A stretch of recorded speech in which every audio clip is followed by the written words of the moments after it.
Você ligou para a Rádio Meia-Noite. Após o bip, deixe uma notícia agradável.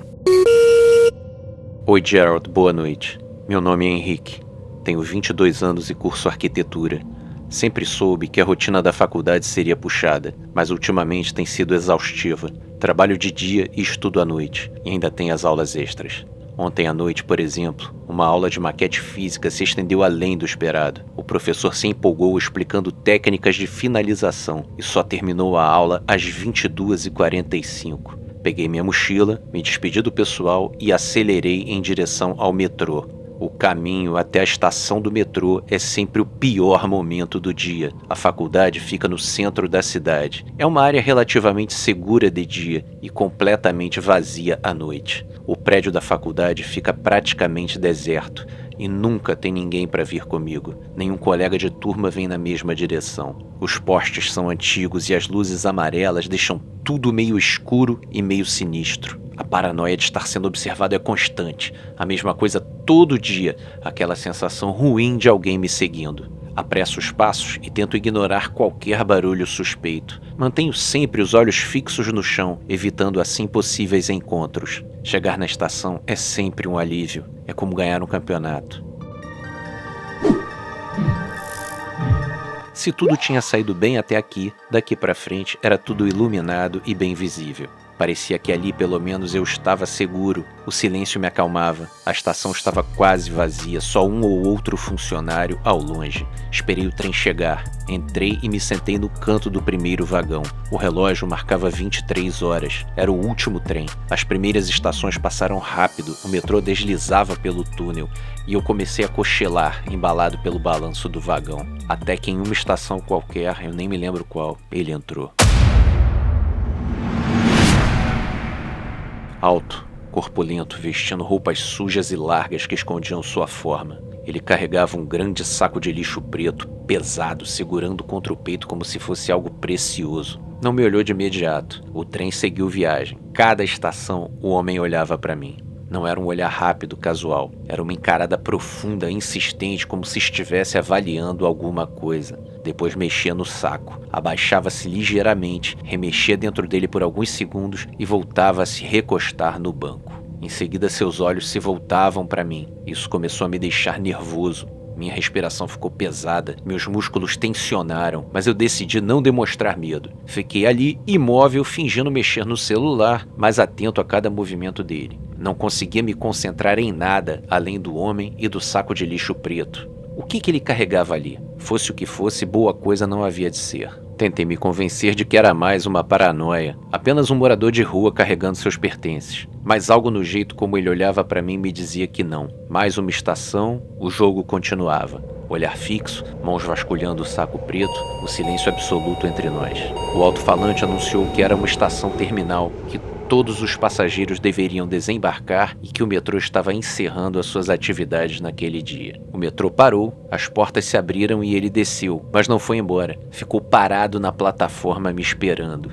Ainda segurava o saco de lixo, mas agora apenas com uma mão. Com a outra, começou a desembrulhar calmamente um pacote de jornal que havia retirado de dentro do saco. Meu coração disparou. O trem apitou avisando que as portas iam fechar e eu tive certeza que ele esperava que eu descesse também. Mas eu não desci. As portas se fecharam, o metrô seguiu viagem e o trem foi deslocado automaticamente para a área de manobra, sem maquinista.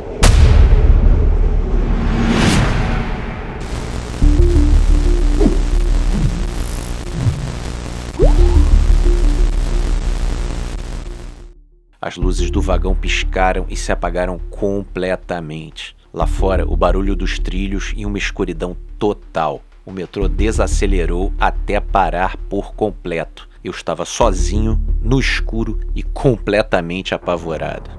Minhas mãos tremiam enquanto eu tateava a borda daquela janela de emergência. A lanterna do celular iluminava o contorno metálico da moldura e eu sabia que aquela era a minha única saída. Respirei fundo, finquei os dedos no vão e puxei com força. A janela não cedeu de imediato. Forcei novamente, sentindo o metal ranger, até que com um estalo alto, ela se soltou. A adrenalina não me deixou hesitar, segurei as bordas, puxei o corpo para cima, atravessei a abertura e não pensei na altura, só queria sair dali. Mas a queda foi pior do que eu esperava. Meus pés tocaram o chão instável do túnel e um choque de dor percorreu minha perna esquerda. Cambaleei para frente, perdi o equilíbrio e quase desabei nos trilhos. O tornozelo latejava, eu tinha torcido feio. Cerrei os dentes e tentei me levantar. Cada passo era uma tortura, mas ficar ali não era uma opção. A única saída era seguir pelos trilhos, voltar pelo caminho que o metrô havia percorrido e tentar chegar até a estação mais próxima. Mas e depois? As portas estariam trancadas? Haveria alguma saída acessível?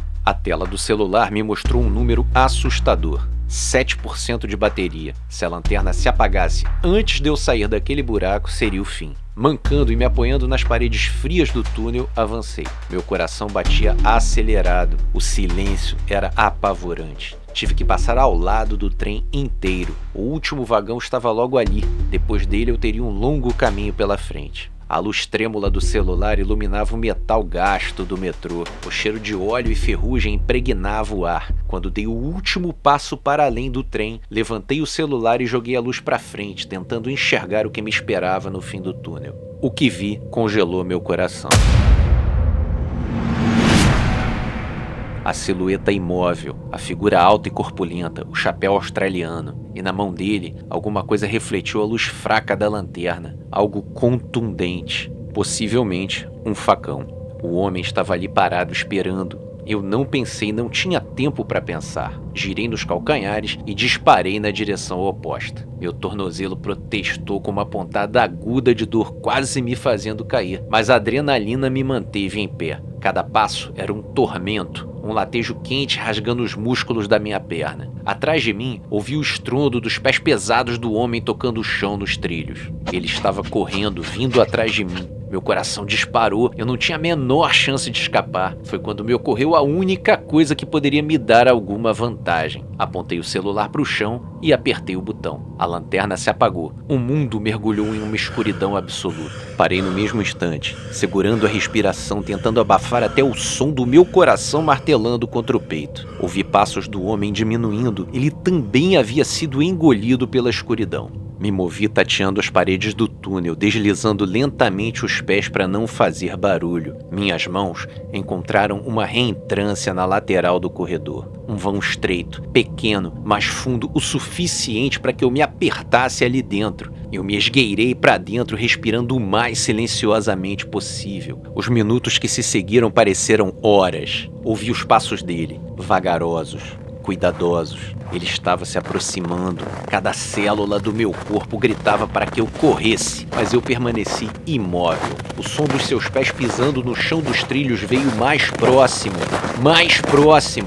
Então ele passou por mim. Eu não podia vê-lo, mas sentia sua presença ali. O cheiro de suor, de sujeira, de metal. O ar pareceu pesar quando ele cruzou o vão onde eu estava escondido. Se ele se inclinasse 1 centímetro para o lado, me encontraria. Mas ele continuou. Esperei mais um pouco e quando o som dos passos dele foi ficando mais distante, resolvi sair do meu esconderijo. Me movi devagar, muito devagar. Não sabia onde ele estava. Ele podia estar apenas esperando alguns metros adiante, parado no escuro, por qualquer ruído meu. Minha única esperança era chegar à estação.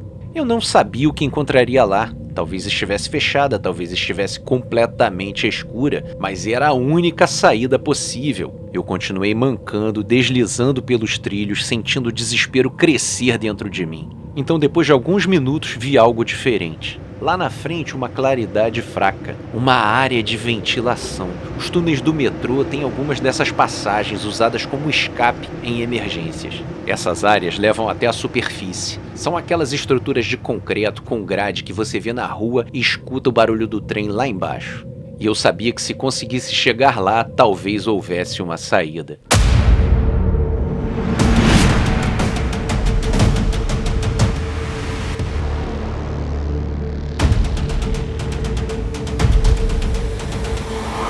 luz que vinha de cima era fraca, mas o suficiente para me guiar. Vi uma escada de ferro, no topo dela uma tampa gradeada. Meu coração quase explodiu de esperança, eu podia sair dali. Me apressei mancando até a escada e comecei a subir o mais rápido que a minha perna permitia. Meus dedos se fecharam ao redor da grade, no topo já, prontos para empurrá-la. E foi quando eu ouvi o som de passos correndo, vindo direto para mim. Eu olhei para baixo e lá estava ele, o homem do chapéu, correndo em disparada, olhos vermelhos fixos em mim.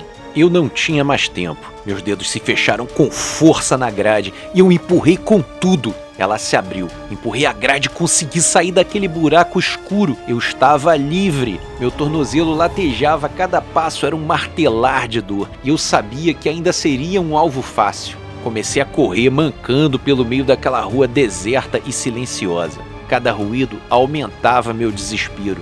Eu não tinha coragem de olhar para trás. Nesse momento, 2 faróis enormes surgiram, quase me cegando, junto com o barulho intenso do motor quebrando o silêncio da madrugada. Era um ônibus de passageiros que parou para não me atropelar. Agarrei a última energia que me restava e bati com força na porta do ônibus, forçando o motorista a abrir. Por favor, moço, eu preciso subir. Eu tô machucado e eu tô em perigo. Eu implorei com a voz trêmula de dor e pavor. O motorista, surpreso, assentiu. Tudo bem, entra, disse com um tom preocupado. Subi rapidamente e me sentei no primeiro banco, quase ao lado do motorista. O motorista deu partida no motor e arrancou com o ônibus acelerando forte. Olhei pela janela tentando identificar qualquer sinal do meu perseguidor, mas parecia que ele havia desistido. O motorista então quebrou o silêncio. Rapaz, você parece que viu assombração. Conta aí o que aconteceu. Ainda tentando recuperar meu controle emocional, respondi. Eu fui perseguido por um homem enorme, um cara sinistro. Ele ficou me esperando na estação do metrô e me forçou a ir para a área de manobras do trem. Eu consegui escapar dele no escuro e fugir pela ventilação. O motorista suspirou como se já tivesse ouvido essa história antes. Essa história não é nova aqui. Uma vez teve um passageiro que entrou correndo e sentou exatamente onde você está agora. Eu jamais consegui me esquecer dele. Era um garoto jovem, grandão. Usava um chapéu australiano que fazia sombra no seu rosto. Ele contou que foi perseguido por um homem no metrô e tinha acabado de escapar.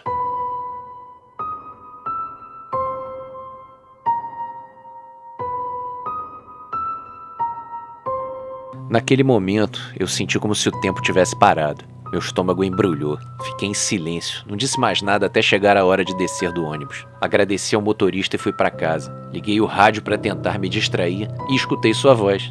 Você está na Rádio Meia-Noite FM. Resolvi então enviar essa mensagem com o meu relato. Existe alguma maldição no metrô, uma maldição que passa de perseguidor para perseguido no confronto final. Agora entendi por que ele não foi lá fora me buscar. Ele tá preso no metrô e só vai descansar quando passar essa maldição para outra pessoa. Só assim seu espírito terá paz. Se uma vez ele escapou e depois foi encontrado, ele também vai me encontrar. Gerald, o que eu devo fazer?